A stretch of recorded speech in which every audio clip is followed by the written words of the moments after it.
yale yaliokuwa yametendeka hapa juzi katika uchaguzi mdogo wa Msambweni. Lakini lile ambalo linafanya tunapigwa na butwa, tena tumepigwa na butwa chakari, ni kwamba kuna watu ambao wameona hichi ni kirunzi ama kipimo cha umaarufu wa jumla ya chama cha ODM na viongozi wengine. Now, wacha niwatembeze historia kidogo, ambaye hata mimi mwenyewe nilisimama mara ya kwanza katika by election ya Kisauni in 2004, ambaye haikuenda vile tulitarajia kama hapa Msambweni.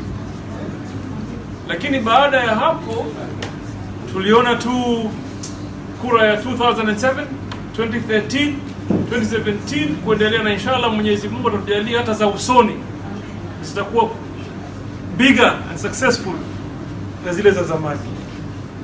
So kwangu mimi lile jambo ambaye nasema ni kwamba watu wanaofanya ama wanaofikiria kwamba hichi ndio kipimo cha umaarufu wanaota ndoto ya mchana.